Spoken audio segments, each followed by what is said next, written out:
Hello, my Life Path 4s. Welcome to your numerology quantum reading with me, Jocelyn, the Quantum Queen. So, I haven't done these in a while, but I was feeling pulled to do them this week. So, let's see what comes out for you guys. If you guys aren't sure what your Life Path number is, go down below in the description box and you can see how to calculate that. But just for a general gist, you add up all the numbers in your date of birth and eventually reduce it down to one number, and that is your life path. Your life path is pretty much what you are meant to accomplish here in this lifetime.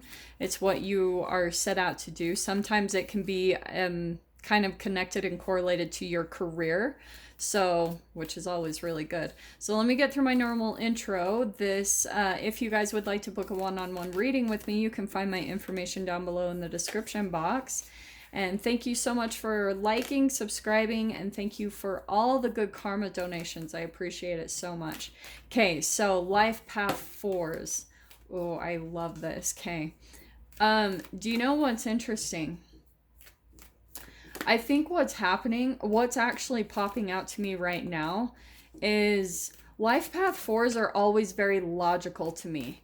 Like the way I view them is, I'm just going to keep that there. I always view them as like either Virgos, I don't know why, or they always remind me of the Knight of Pentacles in Tarot because they're very dependable, trustworthy. They have a lot of like endurance. And once they commit to something, they will stick it out for the long haul. Okay, it's the 4, it's stable, it's an even number. So a lot of them are really good in relationships or partnerships. You know, they're really good, like stable partners. And sometimes actually the negative side of them is they can be, because every number is going to have a shadow side. So they can be unemotional, impatient, and sometimes even reckless. And that's what I kind of want to focus on, is the recklessness, because sometimes they can tend to want to like be unconventional and go against the norm, go against the grain, and that can cause them to do this. Okay, so guys, don't get caught up by the gender here, but this is the maiden. I'm going to talk about the archetype of this energy. What it means is the maiden can be someone who kind of lives on the edge. It's kind of like the edgy side of life, like maybe going after the bad boy or the bad girl, but it's someone who's still like maybe just a little bit stuck in their psyche back to a younger time and age. So maybe some of you even had very like strict or controlling parents, and it caused you to maybe be a bit like rebellious, you know, where you want to go against the grain or you want to do things different than how maybe people tell you what to do, people who try to place rules and boundaries on you. That's what the maiden can sometimes be. The maiden also can be someone that like kind of has the, like I said, a little bit of risk or edginess, you know, living on the edge and maybe doing daring things, or you know, for the thrill, the risk of things. Okay, this is what's really interesting, is what I'm getting is there's almost a part of you that I think once you come out of this phase, and this isn't saying that this is bad, but what I'm getting for you guys is that a part of your purpose is all about like setting firm foundations in your life. So maybe that's in business or however that applies to you guys, but it's always coming to a place of stability. Four is like the four corners of the building. It's a foundation, it's stability. And a lot of, I know this is kind of random, but as far as careers, 4s are really, really good at like math, architecture, engineering. They just have such a logical mind to put things together. I love 4s so much. So this is what I think is interesting, because we've got the 1 and the Temple. These are kind of the archetypes popping out that I think you guys could be dealing with when it comes to stepping into your life purpose, or maybe even to your career path. I think there's something about you that is developing into this. The 1, I know this is going to sound kind of funny, but the Temple, let me dive into both of these. So the Temple is all about some type of worship, okay? there were two things that I was getting with this card. So again, this is so general, so take it however, maybe it will apply to your situation and maybe it won't. So we'll see. For some of you, you could be caught in a cycle where you are like almost worshiping. I am almost hearing like another person in your life. This can be romance, this can be friend. This is just someone where you're constantly caught up on them.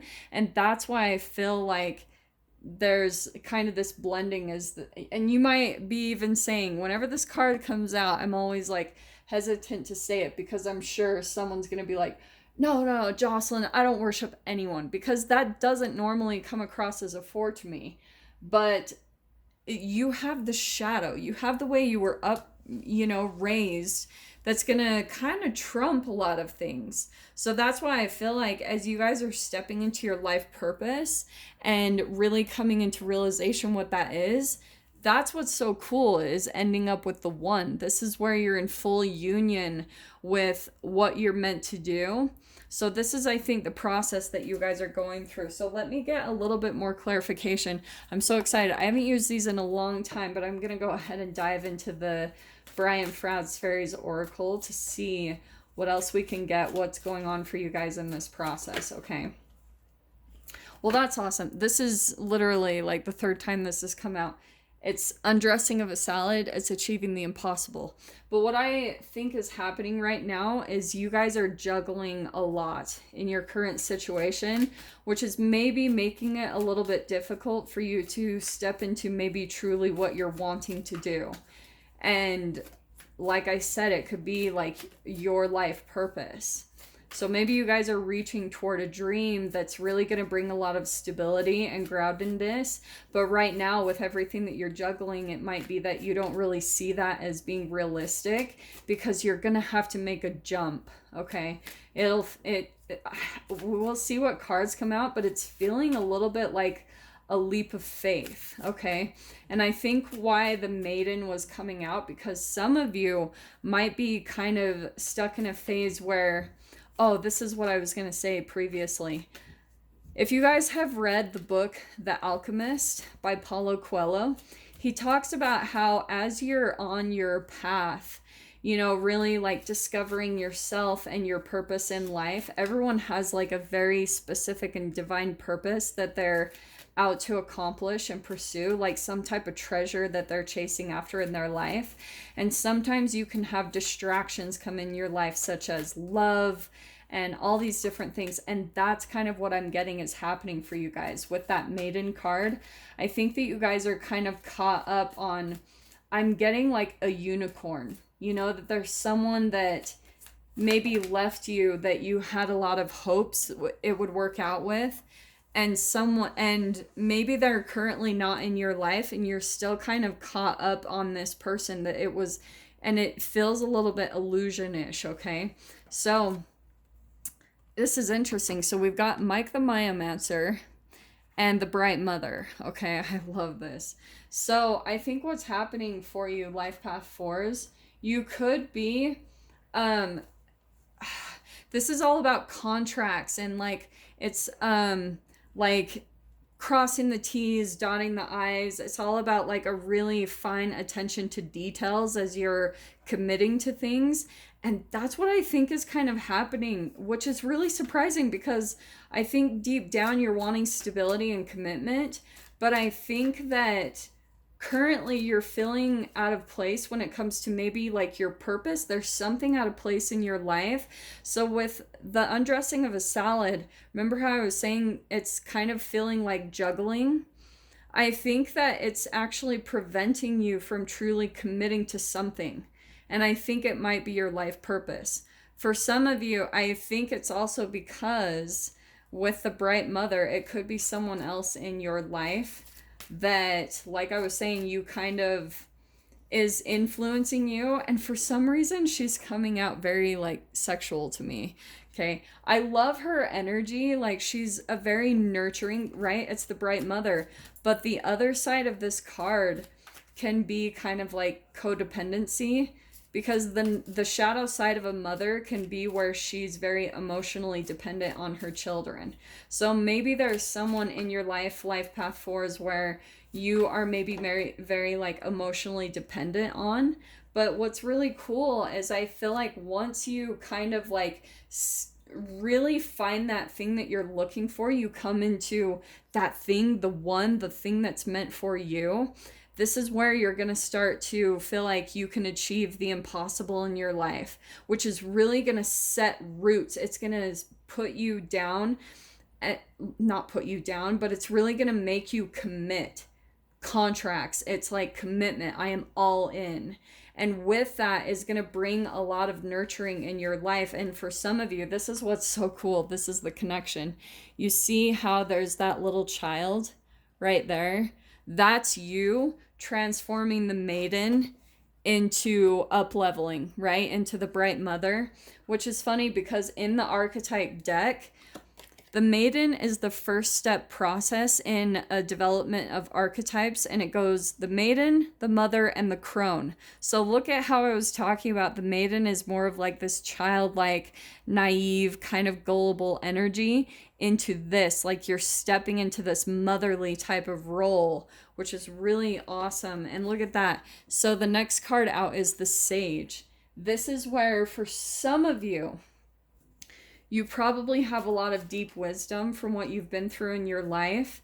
And maybe that's a part of the thing that you are wanting to come out and share, is like maybe communicate some truth in some way, shape, or form about what your process has been, you know, the things you've been through in your life. Maybe that can be helping other people. So maybe that's the thing that you guys are stepping into with being the one, and that will bring a lot of stability and groundedness in your life, is stepping into that purpose. So let me grab just one more. There it is. Okay. Yeah, I love this because Life Path 3s just barely had this. So 4s, this is you, which is awesome. That is a master number, 22, which equals up to a 4. This is perfect. So this is you fully stepping into your mastery. You know, this is all about self-discipline. It's putting your foot down, really like being decisive in what you want and going after it, which is going to accomplish, like I said, it's going to heal you, really committing to things in your life and dedicating yourself to it, that commitment, signing contracts and things like that. And it's all going to be very specific to each one of you. But like I said, with that is going to bring a lot of nurturing, a lot of wisdom. It's going to be the thing that really makes you commit to someone or something in your life. Like I said, this is going to apply different for all of you, but I'm going to go ahead and dive into the extended with this. If you guys want to join me over there, feel free. Just go down below, click on the Vimeo link, and I'll see you on the other side. But if this is where we leave things, my Life Path 4s, I am sending you guys so much love, wishing you all the very best, and I will see you in your next reading. Take care.